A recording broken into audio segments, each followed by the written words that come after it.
Councilmember Lindstrom's cat was making a second motion, but we're recognizing Lee.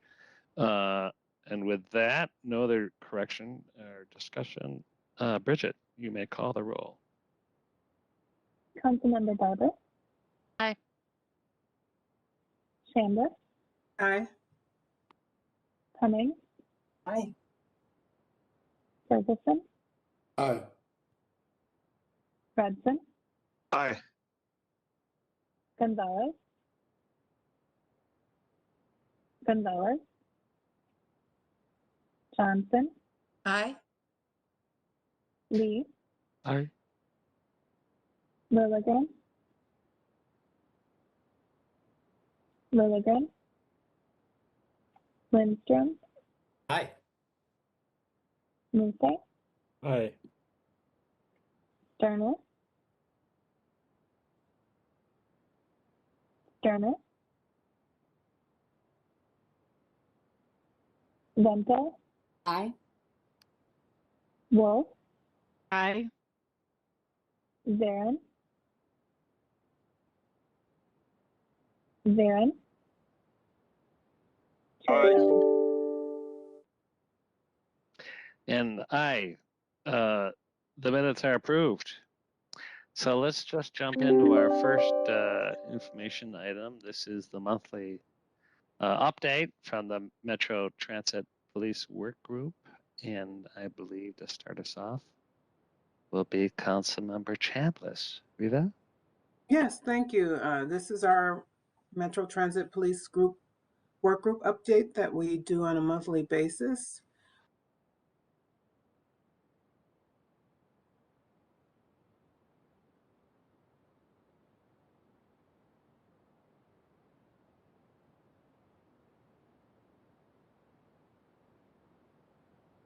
We might be getting a little connection issue, at least I am, with Riva's picture and voice. Yeah, same here.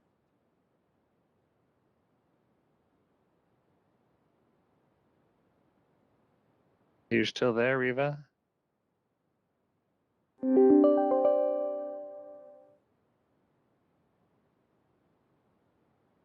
All right, maybe while Riva is reconnecting, I might suggest that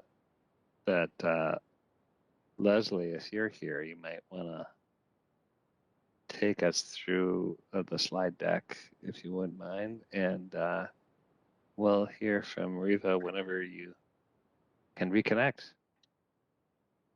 Chair Zelli, yes, I would be happy to at least get started, and as soon as Councilmember Chamblis is back, I can turn the floor back over to her. But to get started, next slide, please. As Councilmember Chamblis was saying before she was cut off, this is the monthly update that the police work group brings to the full council. That was baked into the business item that established the work group to make sure the council remains fully abreast of what's happening in the work group. So just like we have in the past, today's update is really to just give you all a sense of what topics have been covered since the last update, and also give you a sense of what's coming up next. Next slide, please. So the group has met twice since the November Committee of the Whole. The November 19th meeting was completely focused on interactions with youth and youth experiences on the system and with Metro Transit Police. The December 3rd meeting was focused on data governance and accountability. In both cases, these were topics that were part of the work group's work plan, which was built back in September, really founded on some of the key ideas that emerged from the Citizens League review, as well as other topics council members raised as being topics of interest for this process. Next slide, please. So as mentioned, and I actually have a typo on this slide, so I apologize for this, but it should say on November 19th, the police work group meeting heard presentations related to interactions with youth. So this meeting was kicked off by just a refresher on the Citizens League engagement process, which deliberately and intentionally reached out to youth to make sure their perspectives were part of the deep engagement work going on.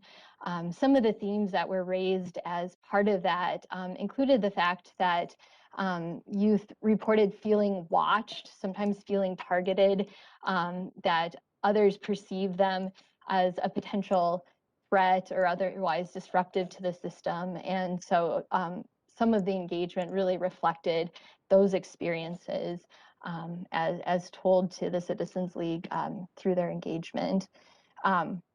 So once the work group received that grounding, that refresher on the engagement findings, the work group also received a presentation from the police department, in particular the investigator whose role is wholly focused on working with youth and investigating cases relating to youth, provided the group with a sense of the process followed when youth are acting with police, a brief overview of some of the policies specifically related to working with juveniles and minors, and also a sense of the youth outreach that the police department conducts, some of which has been curtailed due to COVID, but the police department is in the process of filling their youth outreach coordinator and continues to work to develop positive interactions with youth as part of just broader community and 21st century policing principles. And finally, part of the youth focused meeting also delved into our student pass program. Part of the concerns that I know we've heard are students that use Metro Transit to get to and from school may report different safety concerns than students who rely on yellow buses to get to school. So the work group heard from Metro Transit staff who work directly with schools on the student pass program, work closely with the schools to coordinate schedules, to provide information on our code of conduct and expectations so students and parents have that information, but also to address student safety concerns at specific locations in close coordination with the school districts. We also had two guests from the Minneapolis Public School District to talk about the student pass program from their perspective. Both the director of emergency management, safety and security for the schools, as well as their student engagement coordinator, were able to speak to the work group about some of the experiences Minneapolis public school students have riding Metro Transit and really kind of their side of how this partnership works for Minneapolis. Next slide, please. And then Go on. Yeah. I'd like to ask if there are any questions or comments about that overview with interactions with you.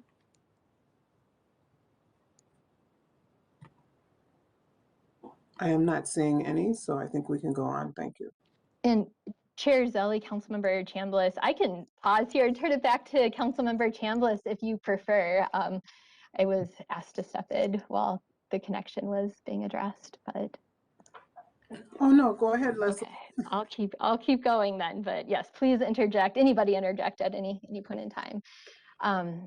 So the other meeting that the work group has had since the last committee of the whole was the December 3rd meeting, really focused on data governance and accountability.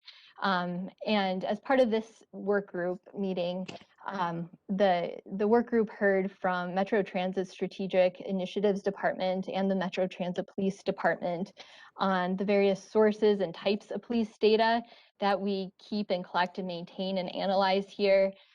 Strategic Initiatives also spoke to how Metro Transit has developed key performance indicators around policing to have a sense of policing performance based on goals established. The police department spoke to how every week they look at CompStat reporting to understand trends and really get a sense of what's happening in our region and how the police department can effectively respond to issues.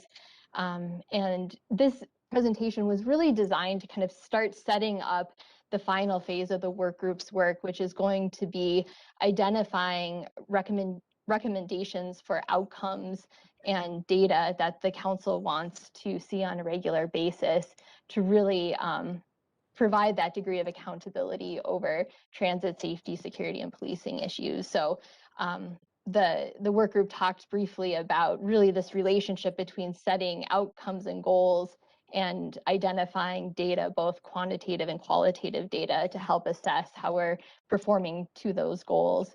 And as part of this, the consideration of equity and disparities too, and making sure that when considering data, particularly if we're talking about quantitative data, we're really looking to just aggregate data and analyze it in a way that would allow us to understand if there are any desperate or disparate outcomes.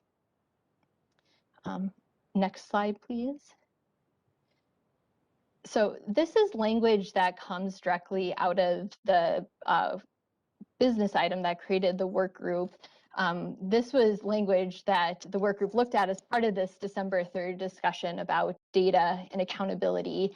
And again, is really part of transitioning to the final phase of work of, moving from doing these deeper dives into topical areas to taking and really synthesizing that information to develop recommendations. And, just as a reminder to this group, the work group was asked to report back to the full council by the end of February with recommended transit safety and security outcomes and strategies recommended to achieve those outcomes. And as part of this, there's also a requirement to identify data and other forms of information that the council will expect to see on a regular basis. So again, just wanted to put this language in front of this group as we think about how the final stages of the work group's work will move forward. Next slide, please. So kind of this slide is a slide you've seen before. We just keep adding topics to it, but just to give you, again, a sense of the ground that the work group has covered thus far.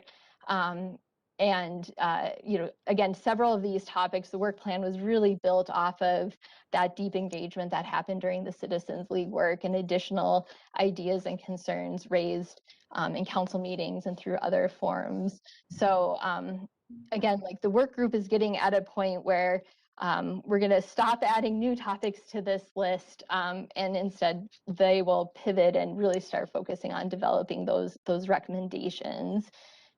Next slide, please.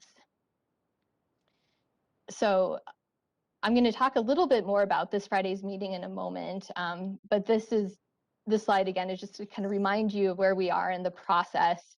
The December 17th meeting will be focused on this public comment opportunity, and then the group will move into the final phase of developing recommendations.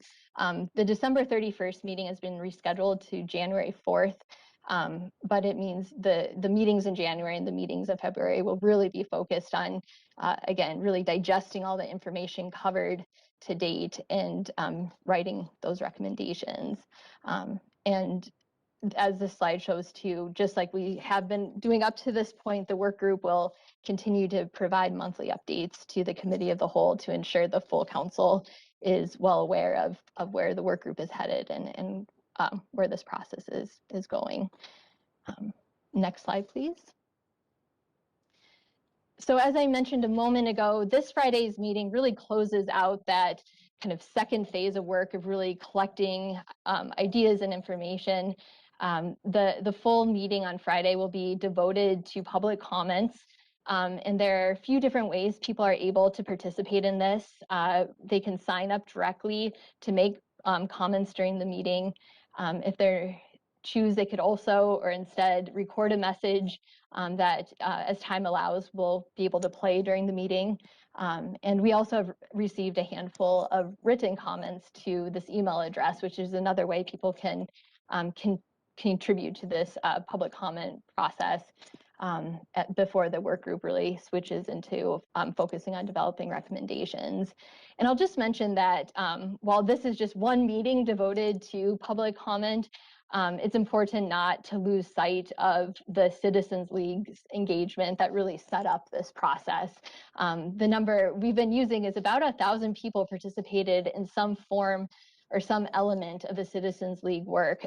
So the work group's work really started from what was learned through that really robust process. And this open forum on Friday is just one more opportunity to check in with people and see if there are additional topics, concerns, ideas that people want to share through this avenue to really supplement what was learned by that earlier engagement.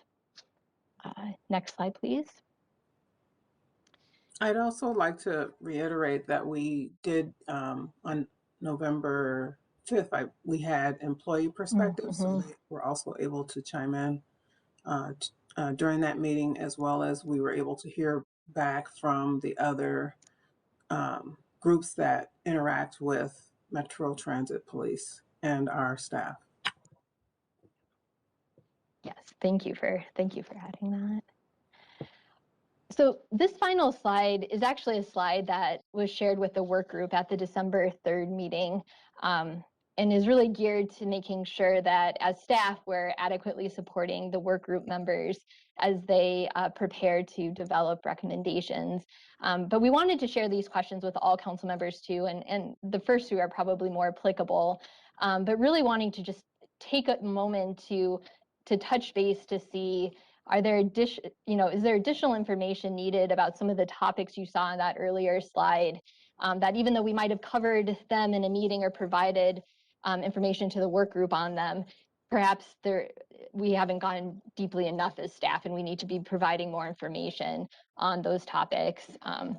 There's also the second question, if there were additional topics that were not part of the initial work plan, but have become really salient or really important for this group to hear about before they start developing recommendations. If there's an opportunity for us to bring that information to the work group, we certainly want to try to do that sooner rather than later. So the idea today was just to end with these questions to see if either work group members or any other council member wants to share some thoughts about additional information that needs to be covered before the final phase of developing recommendations commences. So with that, I believe that's the end of the presentation. Thank you, Leslie. Are there any questions or feedback? Councilmember Johnson? Thank you, Madam Chair.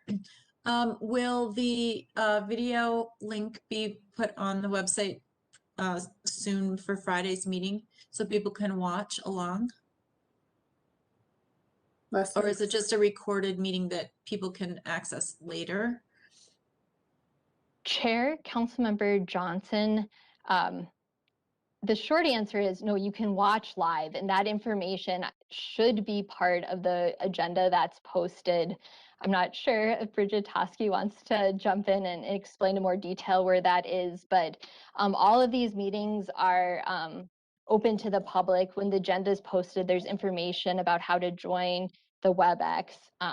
So this meeting was noticed back on Tuesday, so it should be there. And again, I would welcome Bridget to jump in if there's some more detailed information. It is there. It is Okay. there. Just I didn't, and I think probably Greg puts the link up maybe right before the meeting to make it go live. But I just wanted to make sure that people could watch them, because I'd probably like to watch the meeting. I'm not on the committee, so I wouldn't be included in that link, I guess. But it'd be nice to just listen and hear firsthand some of the comments that are made.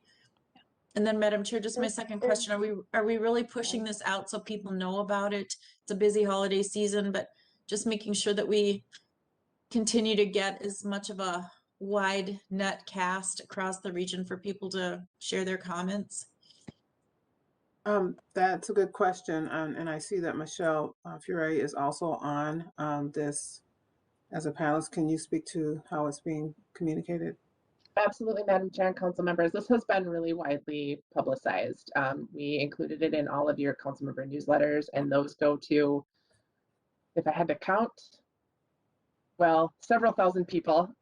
We also put it in our newsletter, our regular newsletter. We did some promotion on social media. We've been getting a lot of sharing of it. So the word is getting out, and we're hearing from people, which is really good. It might not be like, hundreds of people, but we're definitely hearing from people who are engaged. We've also reached out to some of the partner agencies who have been participating in this process all along, and they are organizing people to comment as well. So it's it's getting good traction, and we have definitely made sure that the word is getting out on this.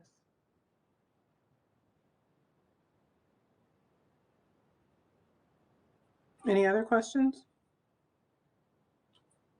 Councilmember Gonzalez and then Councilmember Lindstrom. Hi, thank you very much. This is a question that I had from the first presentation that I saw about the results of the polling or the consultation with the rank and file police officers, in which about 40% of them said they felt quote unquote not supported. And what I would like to have is a little bit more information or context as to what exactly they mean, or why they feel this way. Do they feel unsupported because they don't have the equipment or the adequate pay to compensate them for their services? If there's anything that the council can do on that, and I would definitely like to know. On the other hand, I would also like to know if they feel that they're, again, quote unquote, not supported. Is that because of their experience with the community at large? If they feel that the common citizens or the folks that they interact with them are not supporting the police department, again, why is that so? And what exactly is community support looks like? I hope that they don't mean that they're not supported because they're being held accountable for their behavior when they interact with the community. I hope that it's not because people are complaining when they see something that they feel shouldn't be done by a police officer. That's not being supported. If that's what they mean by being not supported, then I think we have a problem. And the not being supported should also not mean that the culture of the force is being looked into, or that they're being scrutinized by their performance. That's again that's not being supported. That's us doing our job. So I would just like clarification on the state of mind and the reasons why the police feel this way. So thank you. Those are really good questions, Councilmember Gonzalez. I saw the survey information results, and the survey information results did not indicate to me that it was due to perhaps criticism that officers or employees may have received. It's more of an internal, it was more internal feedback about our operations and the Met Council as a whole. But we do have those survey results that would be reviewed when we get to looking at our recommendations and reviewing the feedback from all of the groups, from the Citizens League, as well as from the meetings that we've had and have captured that information. Leslie, do you have any other perspectives to provide?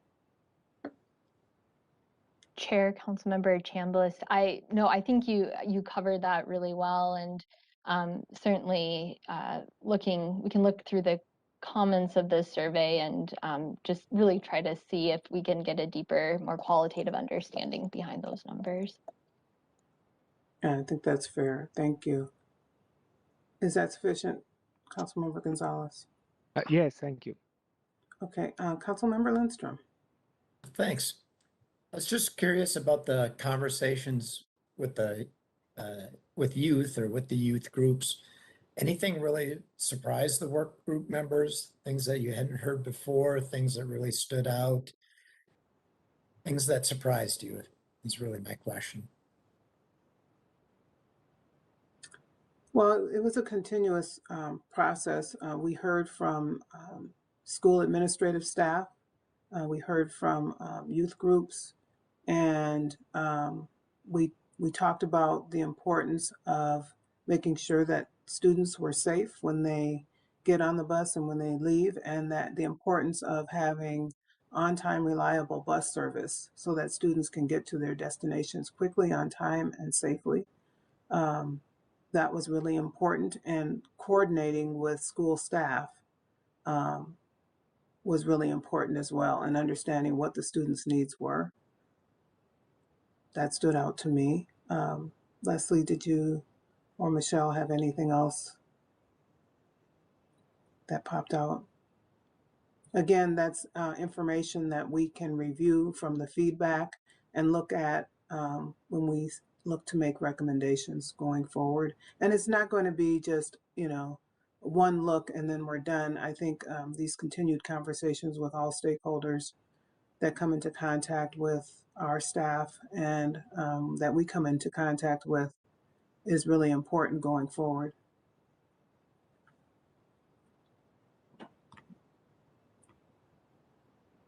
Any other questions? Comments?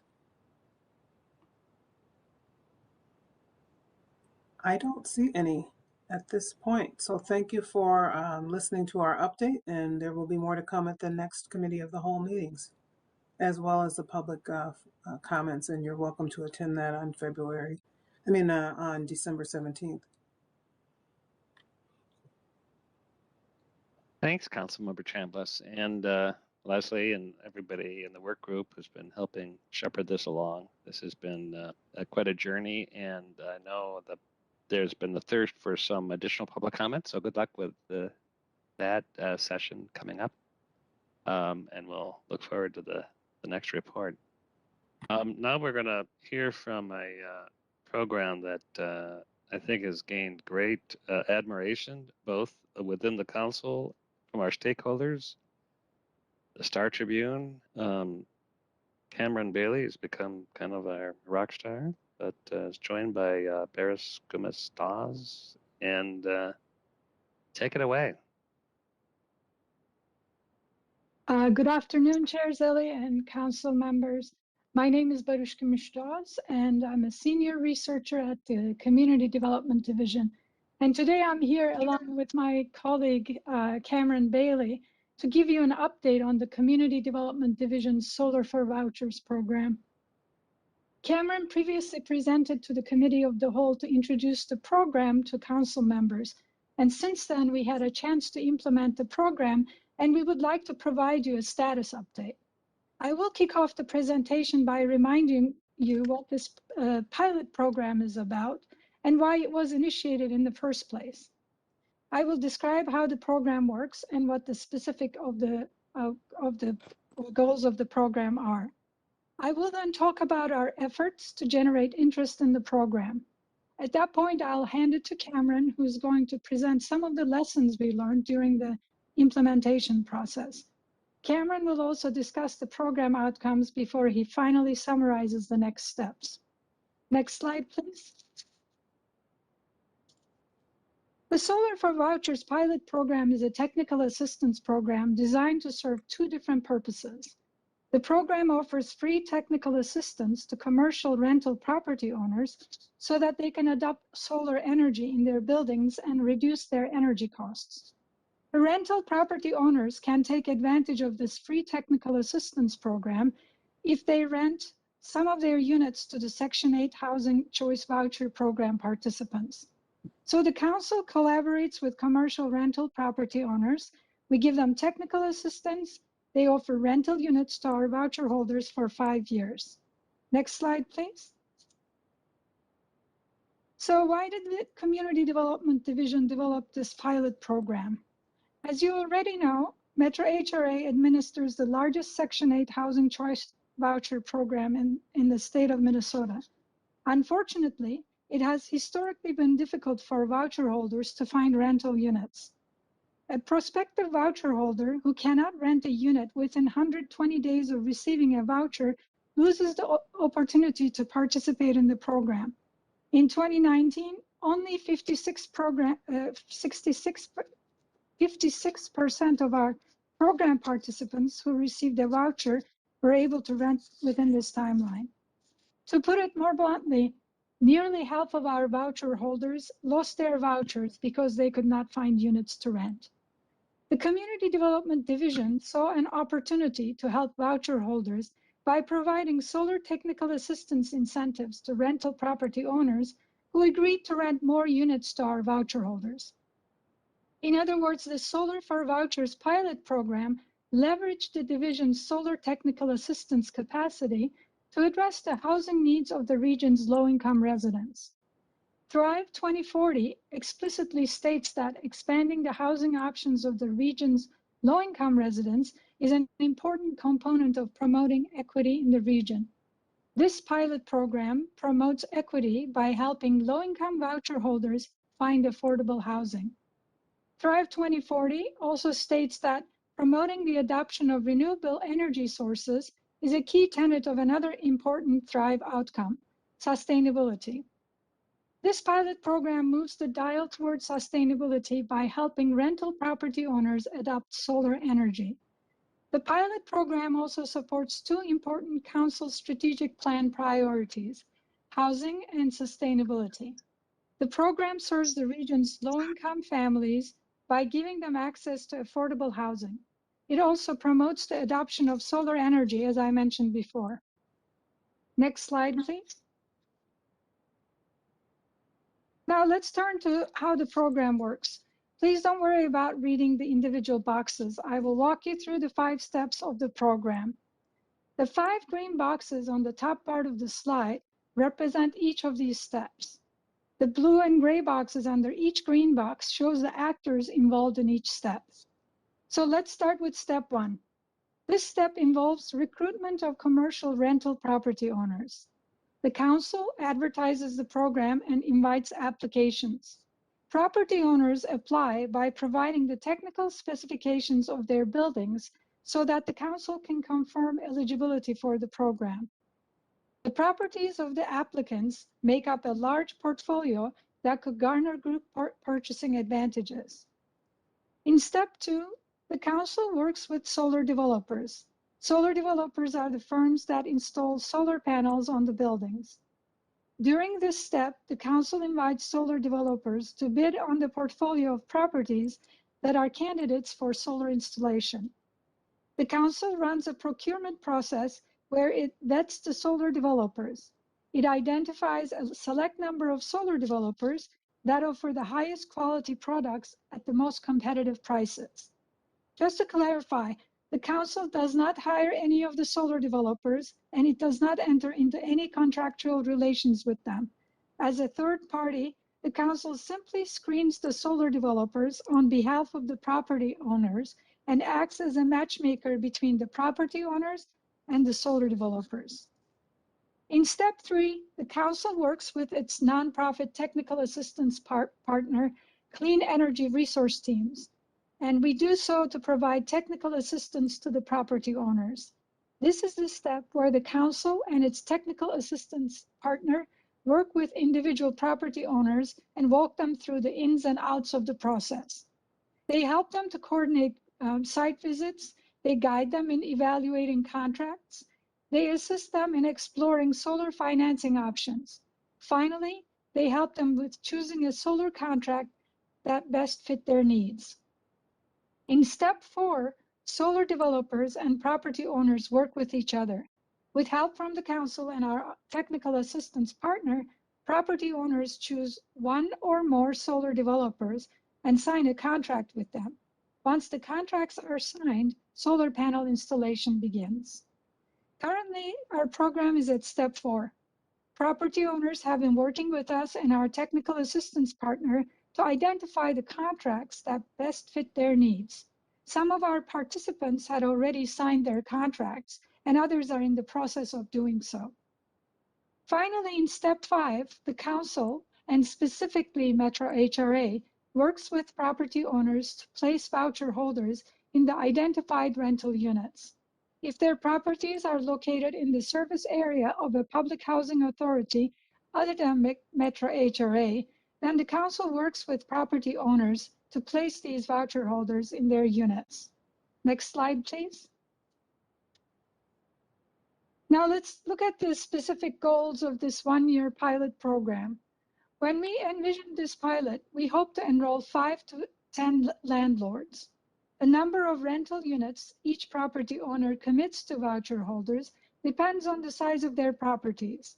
Property owners reserve a larger number of rental units for voucher holders if they have larger buildings. Assuming moderately sized properties, we anticipated that working with 5 to 10 landlords would probably yield around 75 to 100 rental units. Finally, we hope to enroll 2 to 3 solar developers in the pilot program. Next slide, please. So one of the first things we had to do in the program was to generate interest in the program. In fact, we had to do that while we were still designing the program. So we had developed and implemented a strategic communications plan, which helped us market the program to potential applicants. We presented at workshops, we sent mass emails and made phone calls. We had coverage in local newspapers and stations, TV stations. We had advertised the program by marketing through solar and housing industry newsletters and networks. Now I'm going to hand it to Cameran, who will discuss the impacts of our marketing efforts, the program outcomes, and some of the lessons we learned during the implementation process. He will conclude the presentation with a summary of our next steps. Thank you. Cameran? Yeah, many thanks, Baris. Is audio good? Excellent. Thank you and good evening, council members and chair. And thanks for teeing us up, Baris. Next slide, please.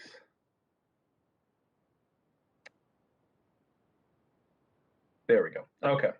Alrighty. So that's everything we put together to generate the interest. Question being, what was the impact of those marketing efforts?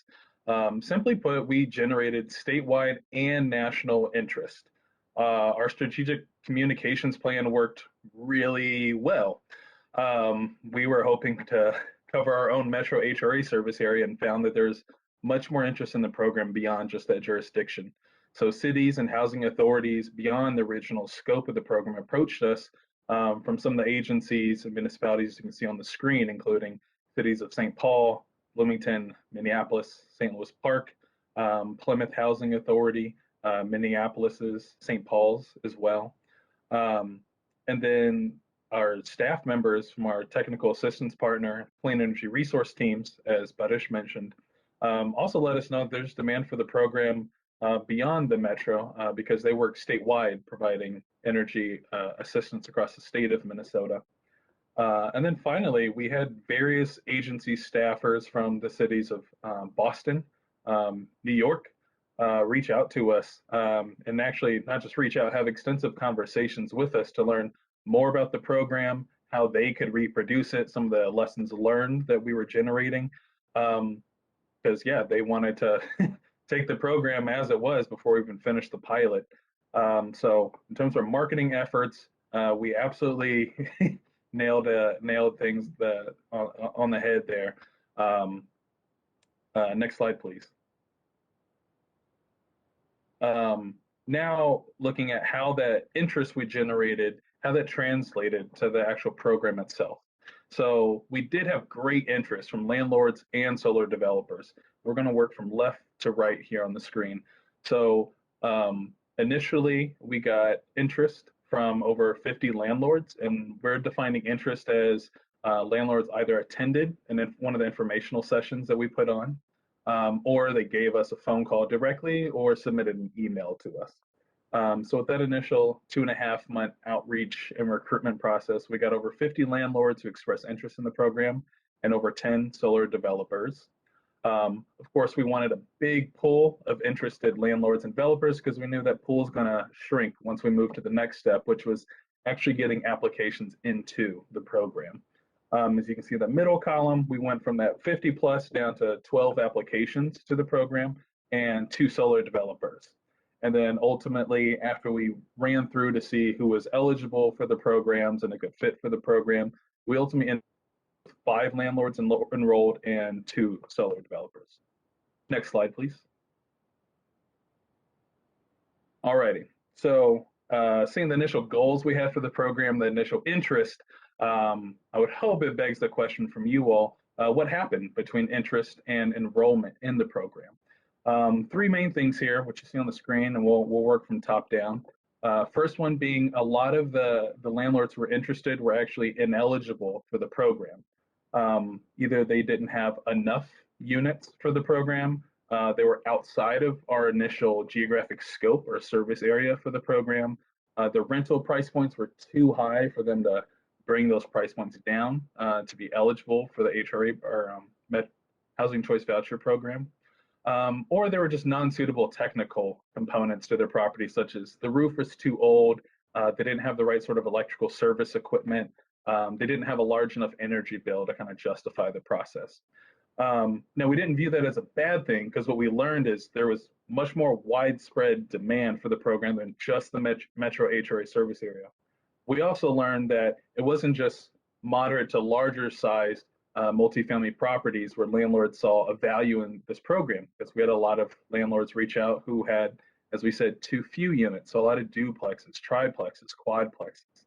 And so what we had to do was kind of look in the mirror and say, how we designed this pilot isn't corresponding with the sort of demand we're getting for the program. So we shifted to that second part, which is we had to realign the program to be responsive to that surprise demand and interest in the program. And so part of that was changing our service area for the program, expanding some of the criteria for the program. And then, we had to turn things around quickly and remarket the program actually in the spring earlier this year, which kind of led to that third component, timing. So because we had a shift from really running outreach and communications, recruitment for the program from fall and winter last year, we had to push that actually into, or extend that into winter and spring this year. And so with that, we're starting to get into construction season. So a lot of landlords, as well as solar developers, actually had to pull out of the program, just didn't have staff capacity. Next slide, please. Alrighty, so kind of looking apples to apples for the goals we had coming into the pilot relative to where we actually ended up at. We wanted 5 to 10 landlords. It's really myself, Baris, and a couple of our partners at CERTS really kind of part-timing a lot of this work. So we wanted a manageable size, 5 to 10 landlords. We ended up with 10 really high-quality, motivated landlords who are willing to invest their time in a pilot project. When we say 29 potential units added, that's because, as Baris stated, we're still closing out the program in terms of getting final contracts executed for properties. But 4 of those 5 are still firmly and fully engaged in the process. A couple of whom have actually signed contracts already. So still moving forward, hopefully have a more comprehensive report out sometime next year. And then that bottom one, enroll 2 to 3 solar developers, so we could have some honesty and competition and pricing from the solar developers, as well as a diversity of experience. And we ultimately did end up with 2 developers in the program. Next slide, please. Alrighty, so where we're at right now is we ran a pilot, right? So now we're exploring where we should go from this pilot. This slide we're going to talk, I'm going to talk you through, this is kind of how the pilot was laid out and structured. So if we're looking at that left column, those are kind of the roles and responsibilities of the program administrator, so Baris and myself, where you lead on the recruitment and enrollment for the program, enrollment in the Housing Choice Voucher program, and then back-end tracking and evaluation. So taking a lot of phone calls, emails, a lot of presentations. The middle column, right after we get people enrolled, then we have to administer a request for qualifications process to bring on solar developers. That's also a role we filled over the summer. And on that back end, clean energy resource teams just being the consummate professionals and the best partners we could have asked for this program, and really heading up and coordinating those site visits and providing that solar contractual technical assistance to really build up the knowledge base of our landlords, so they're confident in what decision they ultimately make on whether or not they sign a solar install contract. So that's how things are structured right now in the pilot. Next slide, please. Alrighty, so first place we're looking at in terms of where to go next, because we have heard from enough cities, housing agencies, developers, landlords, other technical assistance providers that this is a valuable program and people want to see it. So looking at a metro-wide rollout of the program, you'll notice only one square is different, and that changed from Met Council to nonprofit partner. And that's because for a metro-wide scale, with just Baris and I and a little assistance on the other side, with 5 landlords, it was a lot of work. So for a metro-wide rollout, that's a continually operating program year over year, really need more dedicated time for that role. So where we landed at, conferring with some of our partners, was let's identify a nonprofit partner that's already in the space of doing solar procurement, especially solar group procurement, and basically become partners in the administration of the program, where we still envision us as the council helping administer the RFQ process, and Clean Energy Resource Teams has confirmed that serving in the role they have to date be something they'd be happy to do, and very much aligns well with their mission. So that's where we're at right now. We're in conversations with 3 different potential partners to roll this program out to a metro-wide scale. Hopefully before New Year's, we'll see where that goes, but more than likely it'd be something that'll have to be flushed out over the course of a lot of 2022. Next slide, please. Alrighty, second option, just go big, statewide, demand's there. So the question is, how do we get the pieces and partners in order to support a statewide rollout of the program? And in a statewide program rollout, you'll notice is there's a difference in that central column for administering RFQ. So to administer requests for qualifications across the state, you just have to get such a broader diversity of developers in that you probably need to run multiple or differently segmented RFQ process. And for that, that's just much well beyond the scope of just the council. So similarly, finding a partner to really lead the administration of the program, also looking for a partner to carry forward a much larger RFQ lift, especially able to do that in an ongoing annual basis. This is a sustainability and housing affordability project, so we also have to have sustainability in how we're administering the program if we really want to realize long-term benefits to the region. Next slide, please.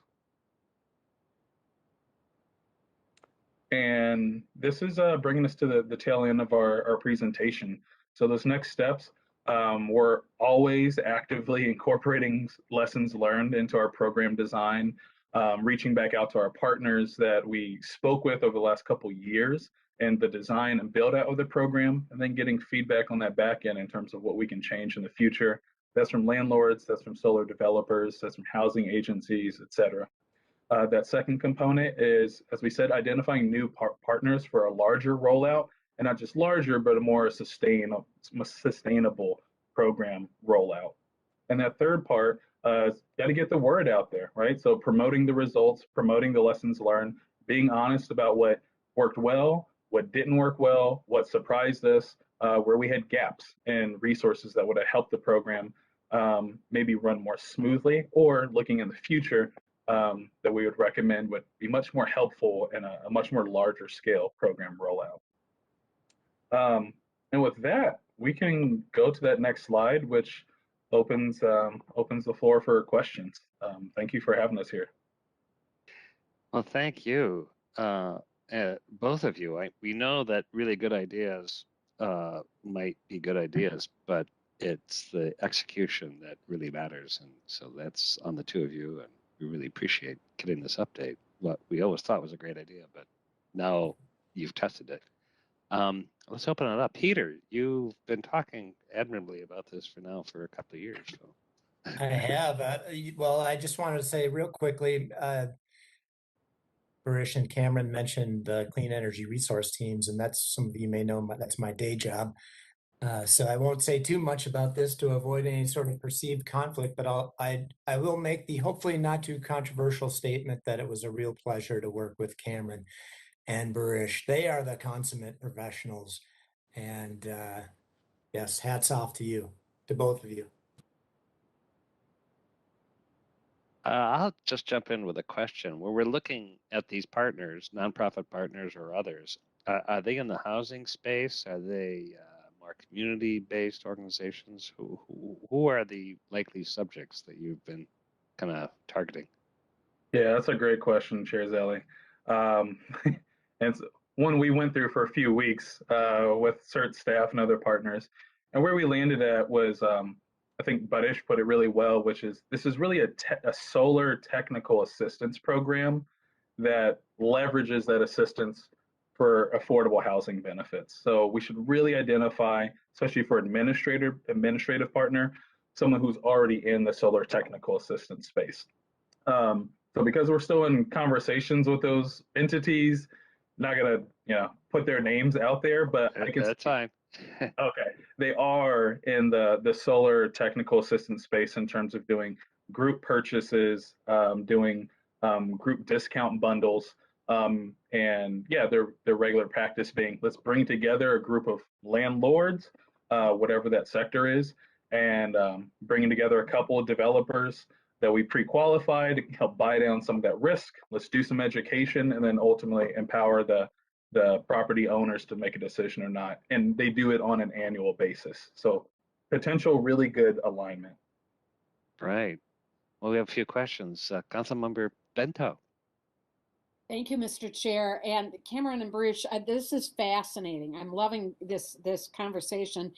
It's an area that I wish I had the depth that Councilmember Lindstrom and both of you have, but I would appreciate if there's ever an opportunity where you're having a meeting regarding this with the partners or others where it's appropriate and comfortable for us to listen in. I would love an opportunity to listen in. I think I'd learn even more. I have a nephew who's involved in the solar world, and he tries to explain things to me, and I think I frustrate him more than motivate him, but this is fabulous. I'd also be interested, and this doesn't have to be addressed tonight, but maybe going forward for committee of the whole discussions, I'd be interested in what further things we could possibly do as it relates to advancing our commitment to climate change with these types of projects, similar, dissimilar, but somewhat connected, and also what we can do to ensure that as we're getting folks into affordable housing, we're getting them into homes that are going to be resilient on a night like tonight. I've been watching too much of the coverage of what happened in Kentucky, and I have to say I worry about a lot of folks who live in, all of us who live in potentially vulnerable homes, but particularly those who really are vulnerable in so many ways, and for whom a disaster could be really just so life-threatening. So thank you again. This is fabulous. Great. Councilmember Wolf, you have your hands up.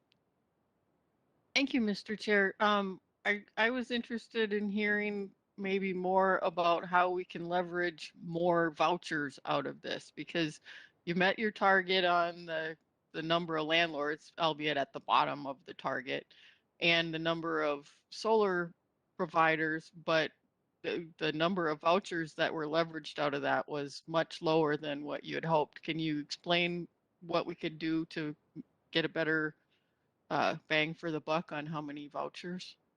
Yeah, I love that, Councilmember Wolf. And that was something, yeah, Baris and I think Baris, you teased that out in your portion, where honestly, when we did this big regional technical economic analysis of existing multifamily properties against existing solar tariffs, tax credits, the whole thing, and looking at also landlords who had currently had solar installed at multifamily properties. And what we thought was that it'd be mostly larger properties, multifamily properties, talking like 40 units and up, that would be interested in this program, because that's what we saw most of. That was the profile of most landlords that did currently have solar installed at multifamily properties. And then when we ran the program, the majority of landlords we got were landlords with properties of more like 5 units, 10 units, 20 units. We had one property of 100, I think they have 167 units. So one really big one and another 45, 50 units. But the majority of our interest came from small properties. And so, not wanting to read into that too deeply because we haven't been able to do that follow-up intentional survey, but is it actually because those landlords are less resourced in terms of their time that's available to them to do this ongoing education, or because they have less money or tax liability to leverage for these systems, especially since a lot of our interest from applicants who were ineligible were duplexes and triplexes. So we're talking about a lot of landlords with small properties, mom and pop property management companies. And so that was one of the big things we learned in the program, which is the interest was wide enough and had enough depth in those different segments of the housing market that really this program can be ran for entirely for different segments of the housing market itself, especially because the finances start getting wonky as you change housing class sizes. So that's definitely a lesson learned from the program. Like, let's probably a good idea to run it in a more intentional way.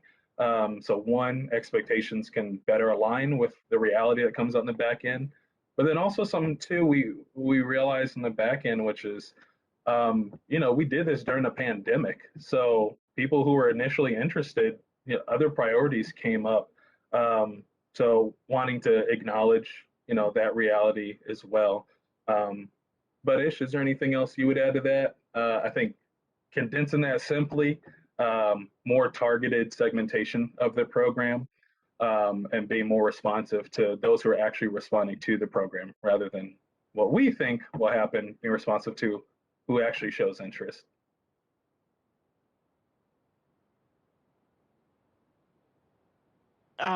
Mr. Chair, a follow-up question. Yeah, sure, go ahead. Now I just lost what it was. On the going either region-wide or statewide with the program, has anybody considered talking with Minnesota Housing to partner on this? Because they probably have more staff than we do. Baris, you wanna grab that one? Or... Sure. That was actually our first thought as well. And we are communicating with them at the time.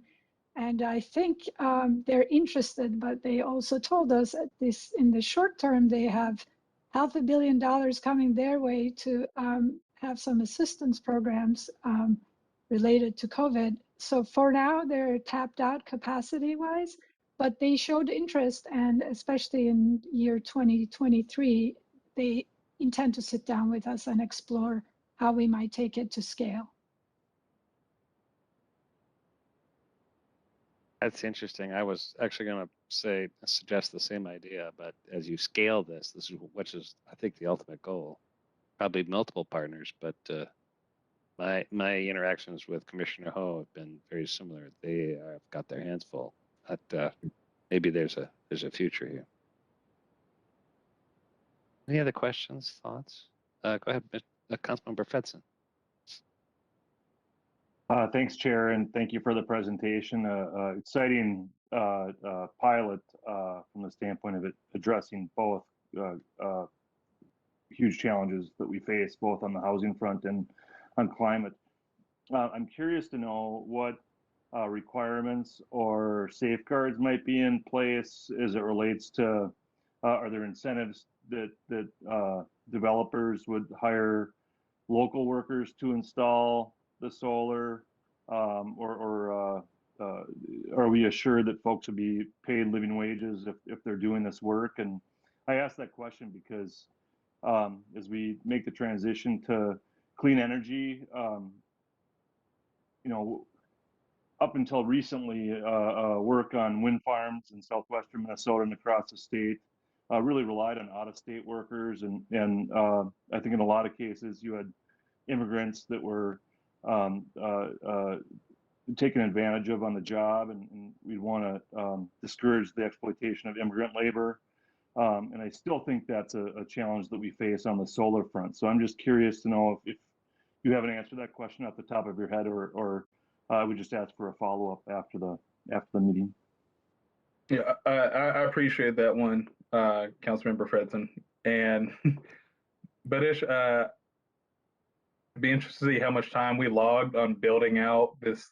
We built out a whole criteria section to address like, what is the income disparity between your senior management and entry-level staff? How are you paying your subcontractors?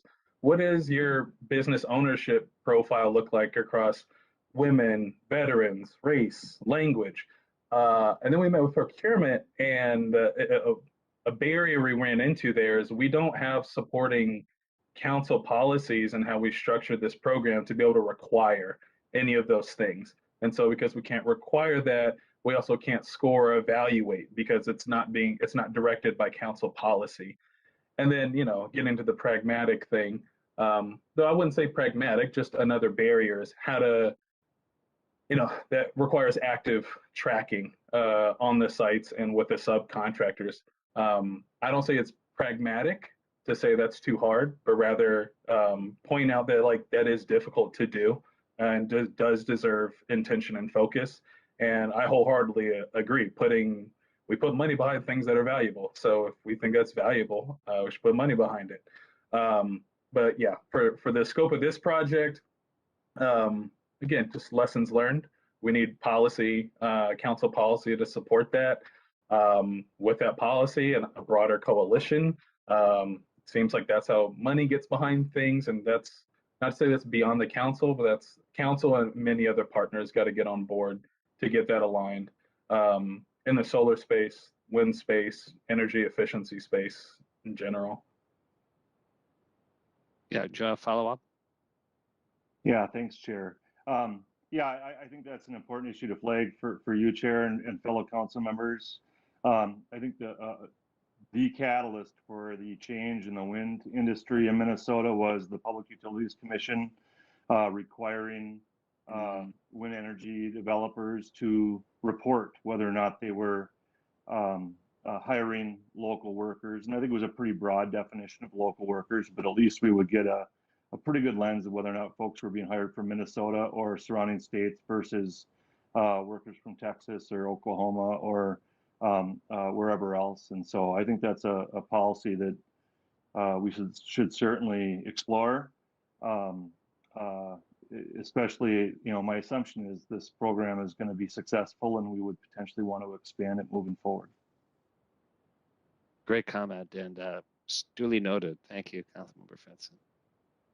Councilmember Johnson, your box keeps moving around on my screen. There you are, Judy. I know you're ahead. Thank you, Mr. Chair. Couple of questions for you on this program and trying to find other partners. And certainly you've got energy partners lined up and, approaching Minnesota Housing. Have you thought about working with the Greater Minnesota Housing Fund or the Family Housing Fund?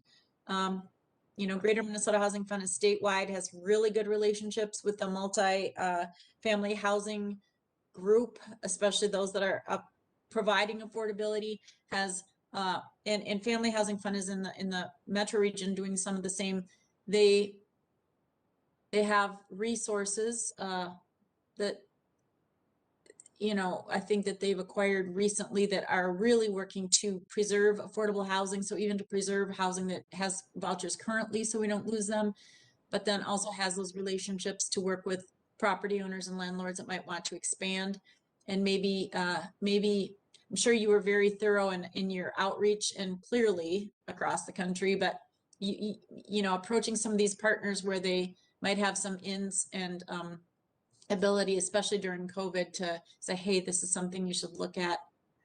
I would just, if you haven't done that, maybe it's worth just, they're great. I know, I believe Councilmember Cummings is still on the board for the Family Housing Fund, and I used to work for a nonprofit where they both were on my steering committee. The other thing I'd like to say, it's really sobering when somebody for many months has a voucher and can't find the unit that they're looking for.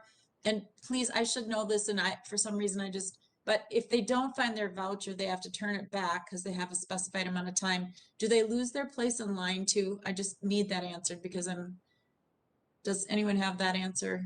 Yes, they do. They do lose their spot in the program and the wait list as well. Yeah, and I thought that was the case, but I wanted to, so think about it, right? You wait for years. You're one of many thousands that get placed on first a waiting list, then you get lucky to be put on the list, then you wait, then, you know, it's finally your turn, and then you end up in that situation. So this program should be commended, of course, and everybody working on it to help try and expand the vouchers. Obviously, that's the point. My only last point would be, you know, if you did get interested properties, but they didn't qualify for this certain incentive or program, can we keep them on a list and find out if there are other things that might help push them over the edge to add vouchers? If there's a willingness already, can we keep our eyes on them in a positive way to partner? Maybe they could give us suggestions on, well, what else would it take to help, you know, add some vouchers to the building that you own? That would be my only other question, because just finding willing partners is magnificent, right? Just the willingness. So I don't want to lose that interest if it might hang out there and show up in another way that we or other partners could harness in a really cutting edge kind of way that you guys are doing. I really am thrilled about your work and very proud that you're doing it as well. Thank you, Councilmember Johnson. I'll grab the comment you just made. I know on the front end of this, we knew we needed to get a lot of people interested because a majority would not ultimately be eligible. And we had that same kind of discussion, like, but we want to keep them plugged in. Like, we want to be able to help them out with something. And so that's another reason CERTS was a really great partner to us, because they provide renewable energy and energy efficiency technical assistance. So like, all right, at the very least, we're going to plug them into who CERTS is, what all they do. CERTS can help with finding financing and technical assistance. But you're right, we absolutely kept that entire database with all that contact information. That feels like a different program that would be wonderful on the, especially on the energy efficiency side of things. I know there's a few colleagues in environmental services and CD I've spoken to who really do understand the urgency of needing energy efficiency. So I love that idea, absolutely. Yeah, and those two agencies you shared with us, I wrote those down. Baris, I'll let you answer that one because you're housing, I'm solar. So I'm gonna go Google these entities. No, I think that you identified two good organizations. We were just thinking mostly in terms of scaling up statewide, and Minnesota Housing stood as the natural partner, but especially if we're going to scale this up on a smaller level, they would be great partners, and we will approach them to see what kind of partnerships we can engage with them, basically. And Mr. Chair, just one quick follow-up. Thank you for making that comment. Appreciate it very much. And they have a big reach across Minnesota. They closely align in their work. They're divided regionally and statewide, and they work extremely closely with Commissioner Ho and Minnesota Housing. So where the state agency might not have the ability based on timing or resources or whatever it might be, because they have their hands full, awesome people doing awesome work.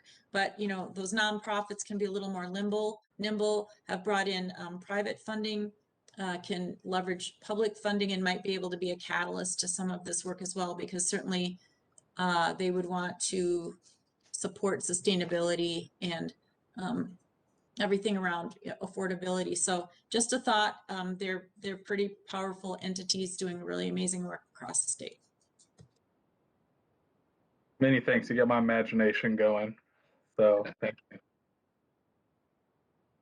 Any other questions, comments? Chair Zelli, this is Councilmember Zarin. Oh, go ahead.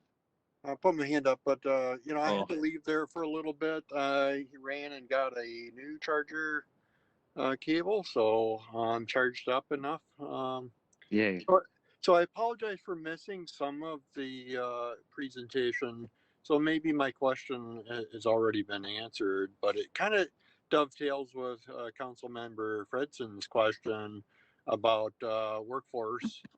Are there any questions or incentives that in this program that would support apprenticeship and workforce development in that way? And I guess I asked that question once before, and and maybe you already addressed it, and I'll just step back and listen. Thank you.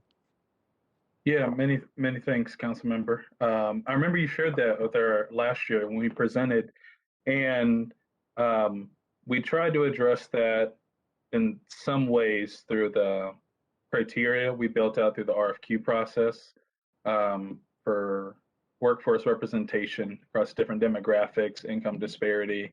And when we met with procurement, basically we don't have a council directed policy for that. But you are bringing to mind, if we're talking about scaling this as a larger metro or statewide program with other partners or entities, then that's something we should be thinking about and talking with others now about how to build that into a program. But I think also, yeah, coupling that with how we as the council have our own policies that support that sort of prioritization. So we're clear with our partners on what we're expecting from how the programs run.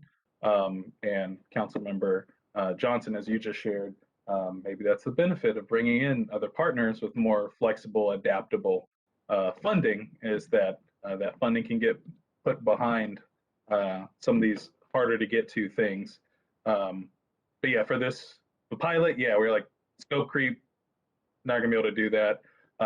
But now we're not talking about scope creep, we're talking about scaling. So it's the perfect time to start bringing in, all right, what are the other ways in which we'd want to make this a better program or the closest to the best version of itself that it can be. So fully taking that to heart in our very long lessons learned sheet. So thank you. Thank you. So when you look at the marketing page, it's a lot of cities and then Boston, but are these housing authorities or are these on the sustainability side? I mean, who's calling you and asking for advice? And I'm curious who that entity is in Boston, because it is a kind of a national story. Yeah, for the City of New York, it was the Mayor's Sustainability Office. That's who reached out there. And then, Baris, I feel like you were leading more of the Boston stuff with your connections there. I don't remember who Yeah, I meet with. they had some folks from the housing agency, and they have some folks from the solar universe as well. I think it's MAPC from Boston, some of their folks from the solar side, and some folks from the housing finance side. They both approached us, and they are trying to figure out a way to institutionally wed the two things, but they don't have the advantage that we have, because the council has both access to housing authority and we offer solar technical assistance. So they have to kind of work together to cement a partnership, which is not always very easy. And they get very jealous of our sort of semi-centralized structure here. Yeah, that's right. Because a couple, you think about Metro Council, we could do that in-house, so to speak. Exactly. Mm-hmm. Yeah, it's like with MAPC, that's their Metropolitan Area Planning Commission, and yeah, it's like my kind of solar proxy at their MPO. Any other thoughts, questions, everyone?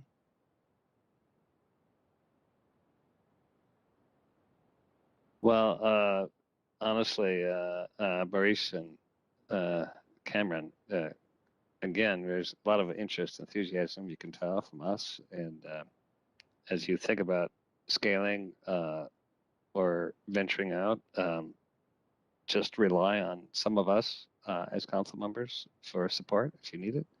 And we're very interested in hearing more about the progress. And unless there's any other questions, thoughts, everybody's safe inside. So they said, stay out of the storm. So with that, I think our committee of the whole can be closed out. Any other last comments, questions for anybody? All right. Well, our year is not done. We're going to see you all at least next week, but stay safe. And again, thanks for these reports, and we'll look forward to seeing you all soon. Thank you, This meeting everyone. is adjourned. Thanks.